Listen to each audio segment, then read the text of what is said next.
everybody. It's John Schneider, Jersey Bay Short Country, and we're going to talk today about one of my favorite subjects, art. I love art. I studied art when I was a kid, although I wouldn't say I'm an artist, but I love to do art. And with me today is a not quite world famous, but certainly known around these parts, James Kovic, right? Yes, greetings, John.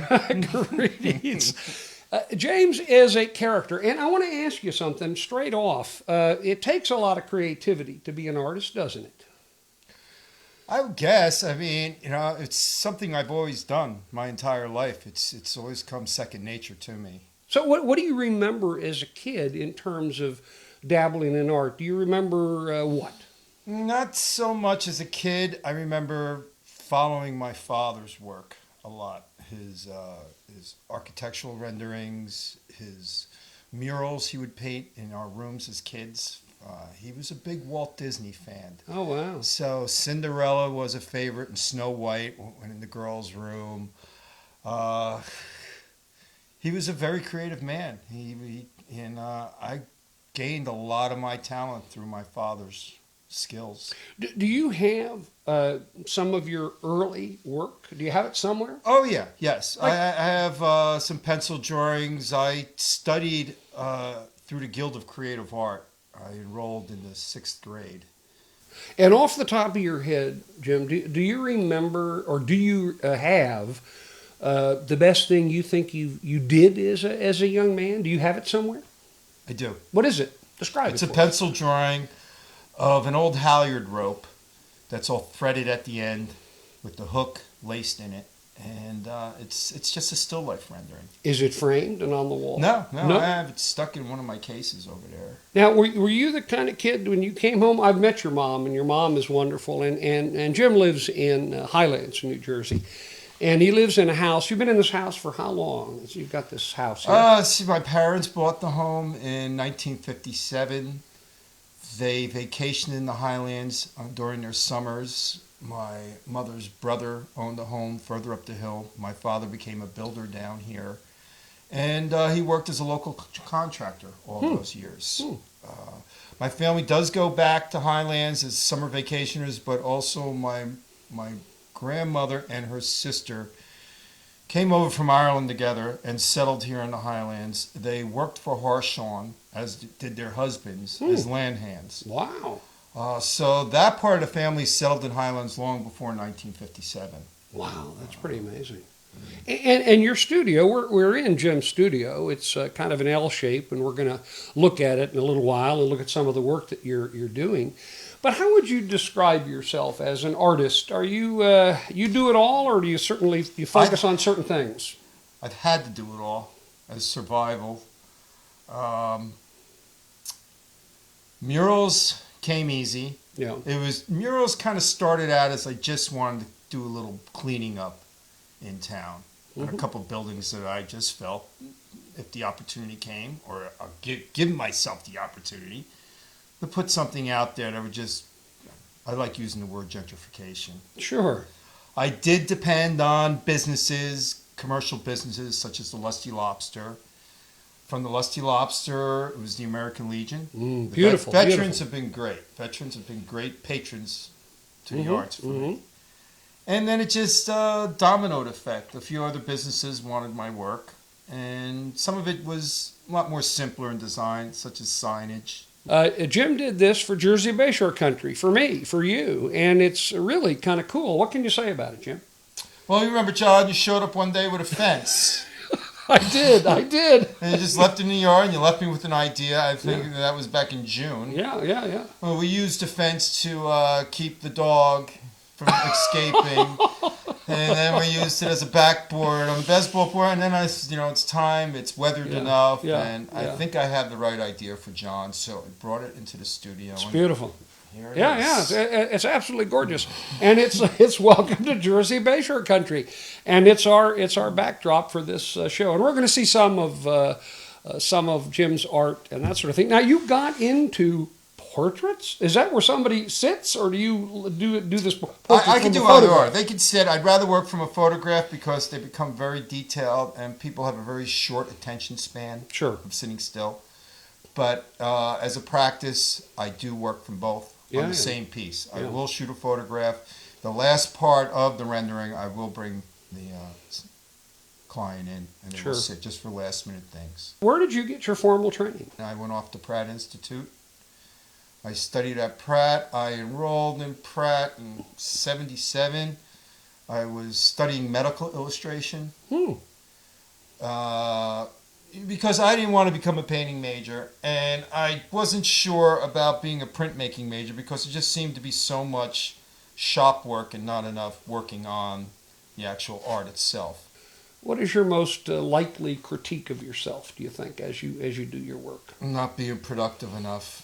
I mean, I do have my hours in the morning when I get up and there's nothing else I want to do. I don't want to sit and watch the news or go online. I will sketch, and I will warm up my day every day by sketching. When you do the sketching in the morning, Jim, what does that lead to? It leads to ideas. It leads to, say it's not a creative day, John. Say I'm working as a house painter, all right, or I'm working as a contractor, and there are plenty of those days. One can't be creative every day, unfortunately.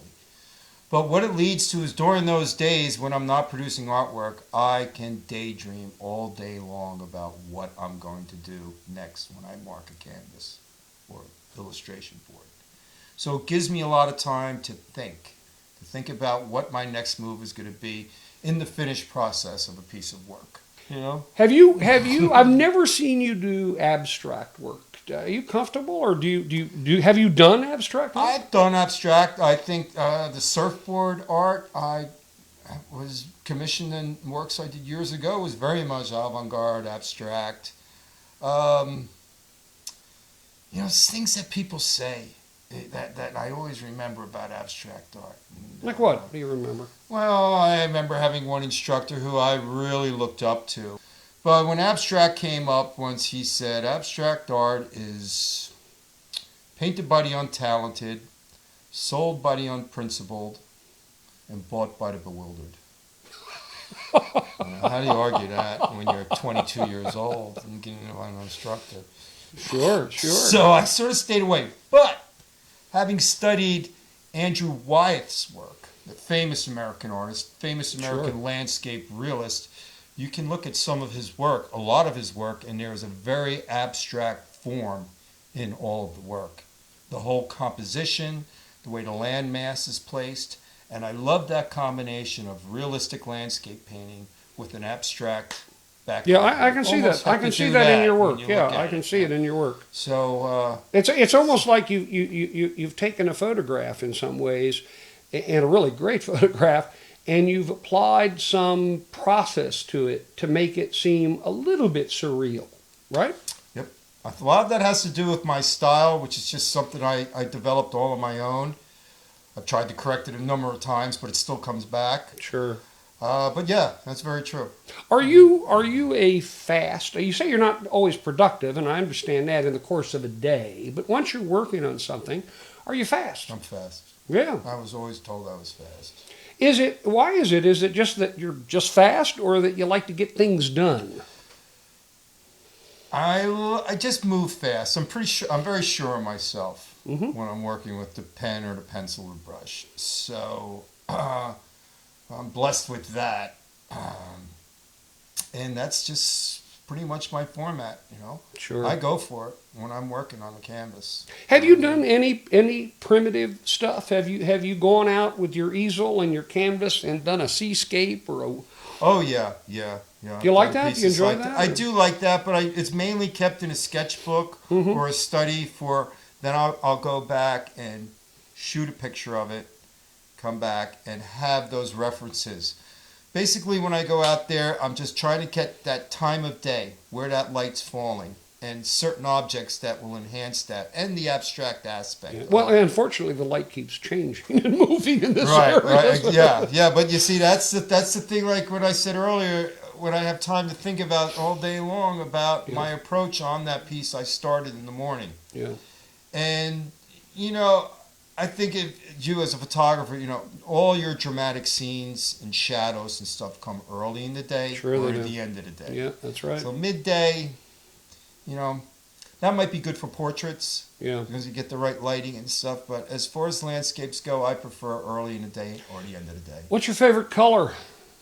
Favorite color? Favorite color I've been working with a lot lately is sepia tone and amber. Mm, The amber colors, sure, which sure, gives it sort of an antique. Well, and that also is kind of goes along with the light as well. Exactly, exactly. When I could figure out, I discovered amber in painting when I painted the Shup's Landing sign. Beautiful, beautiful. The rower, and it's just that time of day where you get the reflection on the river and the sky and the land. Everything is reflecting. Has a hue of color to it that brings it all into blend. Have you ever discovered a color? Oh, absolutely. Really? Yeah, yeah. What would you name it? I discovered a color on the Seabright, Greetings from Seabright mural. The background color, the California Lilac. Is that what you call it? That's what I call California it. Lilac. Even though it's in New Jersey, but I call it California Well, Lilac. we're looking at it now. We're looking at it now. And talk a little bit about the work that you've done in this area in terms of the things that people could look at. Talk about Seabright for a minute. What's the story behind that? And Seabright was a great opportunity. I can remember back in the 70s looking at that particular building and saying, what a great spot for a mural. Always thought it was a great spot. And I pulled out a vintage Greetings from Seabright postcard and suggested this would be the mural to put on here. it's a beautiful mural, and I see people stopping all the time and taking photographs of Yeah, it. That that's must make fun. you very proud. I get a kick out of that. When I first, I had no idea. It took 24 days to paint the mural. Mm-hmm. And as soon as I was finished, people were calling me up saying there's a whole wedding party in front of your mural in Seabright having a picture taken. And there's somebody selling shirts, and there's somebody selling beach bags. And I'm like, oh, great. But I even had a few wedding photographers get a hold of me and just said that, is it okay if we go down there? Very and I said, it's cool. great. I'd love to have a picture of it. And you also, your most recent work, I'm assuming it's your largest to date, but I don't know, is the Miller Street mural in Highlands, New Jersey, right? Yeah, Miller Street wall that's a special wall to me, John. I painted that wall. First time was in 1980. There wasn't a commission of payment on that. Sure. So anyway, that really opened up, my color wheel as an art student back then. Wow. And it gained a lot of enthusiasm, notoriety, and we had a nice reception in the park, and everybody from town went there. My brother and his whole softball team, everybody showed up. We had a great time. You've done a lot of things for the towns here, for Seabright and Highlands. What else haven't you done that you'd like to do? Oh, Asbury Park. The Seabright mural opened up a lot of ideas. I love the vintage postcard theme. I love the postcard theme. And I think it's a great way to, especially the way these postcards are illustrated with the name and then the illustration is inside the lettering. Like the Greetings from Asbury Park album cover. Right. Perfect. Yeah. Now, Springsteen chose that, Yeah. from what I read, as a way to give people out there a view into his world, Asbury Park, the local scene, and to give a nod to the locals also in general. Like, here, this is where we're from, and I'm about to put everybody on the map. So I've been in the other part of your studio, and I saw a little building there with the Asbury Park postcard. Have you actually built a model of the building? There is an HO scale building with a stamp sticker of Greetings from Asbury Park on there, and it's kind of in the scale of what they're looking for. So you're pretty serious about this thing. You want to do this? Oh, I'm ready to go. I have the scaffolding, the scissor lift, the material figured out. It would be all summer long, this mural. Wow. It's a big job, very detailed, involved in the lettering of the illustration work. Well, I will tell Asbury Park right now, I will do the documentary on the making of this mural at no cost.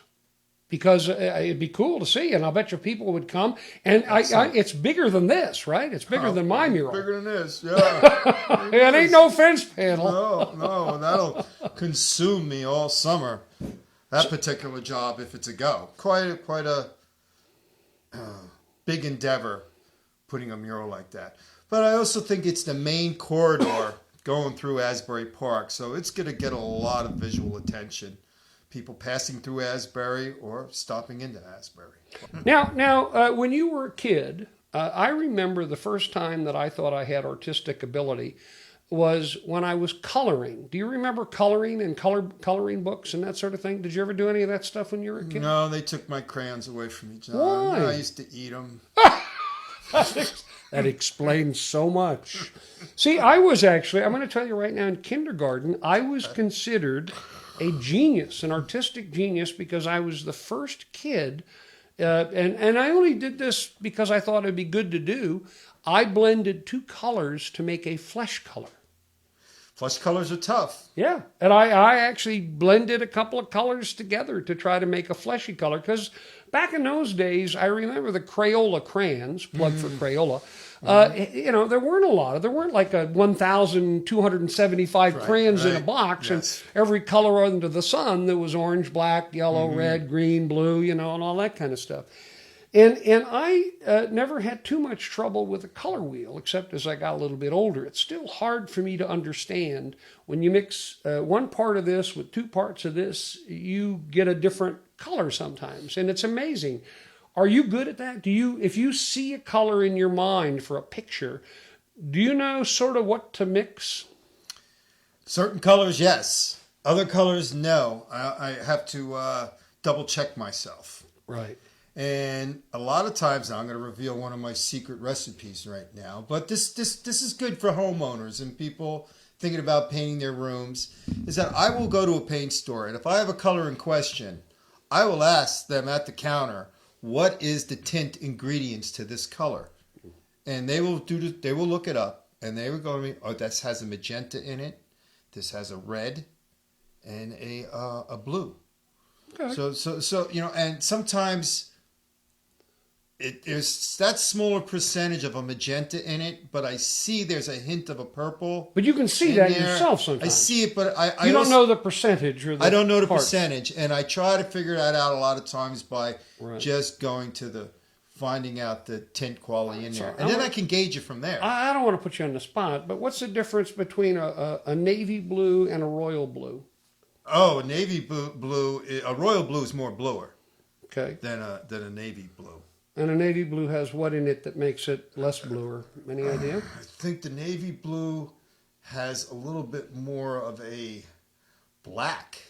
I think, and maybe a tiny bit of a magenta purple in there. See, I could never get that. Just so many variations. I see people that look at now Admiral's blue. That's a very really blue. Okay. Dark blue. Okay. And then. Oh God! You get into those blues. Aquamarine. And it's a very fine, Aquamarine is now we're getting to green. Right, well, because it's blue and green kind of mixed together, right? Sort of like, or is it blue and yellow? Because blue and yellow make green, so but you'll get more green that way if really? you just combine a blue and a yellow. Yeah, I do. Yeah. Sometimes you can be heavy-handed with one color and not so heavy-handed with the other color. Sure, and black and white are important in a painting, aren't they? And I don't think people really understand how to use black and white. I stay away from black, John, as much as I can. Really? If you notice the Seabright mural, I didn't use black at all. Really? Nope. Not even to outline letters? And outline anything. Really? I use a very, very dark blue for the side panels and as a Seabright name. Yeah.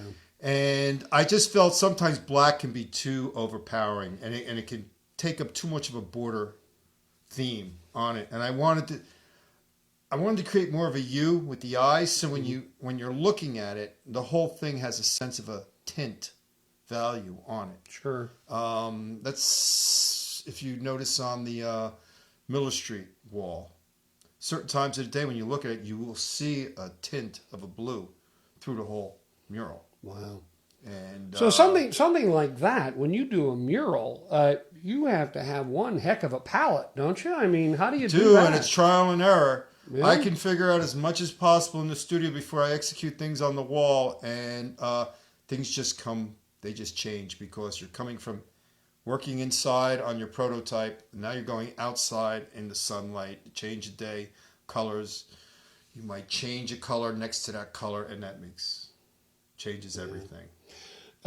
What do you work in murals? What kind of paint do you use? I use exterior house paint. What advice would you give somebody that is just starting out and wants to be an artist that actually makes money? Just follow your spirit, follow your inspiration, follow what moves you, keeps you happy, keeps you surrounded by the right sort of friends, and I think it's healthy. I think it's healthy to be an artist, and I think it's disappointing also that a lot of the school systems today have cut back on art in class form. I could not imagine what that would have been like for me in my high school years and grammar school years if there wasn't an art program. The art world's a tough world to make it in. And if you're okay with what you're doing with your work and your lifestyle, and that, I don't know what to say. It's, I've always just worked on my art and never compromised. And how often do you, I know you talked about sketching things in the morning, but how often are you doing something that is artistic? Pretty much every day. If I'm not doing it, I'm thinking about it. And I do a lot of thinking about it. Past work, future jobs, how to approach it. Now, especially with the mural stage of things, you have to be very business minded because you're actually trying to sell this idea off to people. It's very different from the gallery theme. Gallery theme, you can pretty much go any route you want in the art world. If there's a gallery out there willing to find you, that's going to give you an exhibit. But keep in mind, there's a 60% cut that goes to the gallery. Mm. And I've experienced that, John. I make better money as a house painter than I would slaving over a canvas for a month. I'd make better. The money would be better in a month work of house painting. Sure. Because of the cut that the galleries take. Now, would you consider that you have, as a result of your creativity, that you have a wild imagination? Would you consider it to be wild, deep, and far-ranging in terms of what you can imagine? Oh, absolutely. Depending on the subject or, what I have in mind to put on the canvas, I could cover any territory. What are the sort of either the classic or the modern artists that you enjoy? Oh, let's just go to modern artists Sure. that I enjoy. Larry Rivers. He was in New York during the 50s. Great work. Great work. I liked Keith Haring's work. I was living in Manhattan during the 80s at that time when he was painting murals in Manhattan and Vasquez. And I attended shows of theirs and was very impressed by their work because of the simple fact that they can mix color and put it on a brush and then lay it on the canvas and pull away, and that's the mark. Mm. And they were very successful at that, and that is not an easy thing to do. Rembrandt's a perfect example of the type of painter that would mix his color on the palette, load the brush, and just place it on the canvas and then pull away. And that was it. And there are some great murals in Italy outside. They just who's the greatest muralist in the world today, do you think? Today, living? Yes. Yeah, I'm bad with names, but I'm very impressed by that. The muralist who painted the murals in Brazil, in Rio, during the Olympics. Oh, okay. He just recently did a piece in Jersey City. Okay. And it's a bit of a repetitious style that he has, but like all artists' work, I like his earlier work. Because after a while, it just becomes a little too repetitious, or you You just think too much of it and you try too hard. Well, And what about it's the not guy in successful. California that does all the underwater? What's his name? Whaling, that was Yeah. a great. Yeah. See, now that was a brilliant idea because it was all done in spray guns, and he could take Really? massive areas, go up there on a Wow. lift, Yeah. and spray it. Now, initially, you have to be an artist just to be able to go up there and render that scale. Sure. But then the massiveness of the murals Whalen created are just super impressive, and they jazzed up so many plain blight neighborhoods. And he's done great work in like you say, those neighborhoods. But I've been in his galleries on the West Coast. Beautiful small work too. I mean, or medium-sized work and sculptures. He's very good at sculpting. How would you like to be? How would you like to be known? What would you like your legacy to be? If somebody said, "Well, I remember Jim Kovic. He was what?" Oh, God. An artist, first of all. If certain people want to call me an illustrator, if they want to call me a painter, a muralist, it's all going to be up to their matter of taste. Because hopefully, God willing, I'm going to give everybody a variety of that in mural, in illustration, in sculpture. Well, it's been so interesting to talk to you and enjoyable as well. And I love seeing your work, Jim, Thanks, everywhere. John. I want to see Thanks. more of it. I'd love to see it in Asbury Thanks. Park. Asbury. And I think if you're hired for the Asbury Park project, we're going to send a lot of people from Jersey Bayshore country down there to take a look at it and watch you do it. And I'll do the documentary. I think that'll be Oh, fun. that'd be great, John. Anyway, thanks, Jim. I welcome, John. hope you enjoyed this episode of Jersey Bayshore Country, and I surely do appreciate what Jim has created for the show and for me personally. And I want to thank you for watching, and I hope that you will support the arts in our area. There are some galleries, not many, but be on the lookout for exhibitions and displays of art, and try to get out there and notice the art around you, because every town has something somewhere, and you just have to look for it. And remember, you know what I always say, if you see me out there in an art gallery or in the boat or walking on the sidewalk or flying a drone or having lunch at a cafe, please do walk up to me and introduce yourself, because nothing is more important than meeting you. So long, everybody.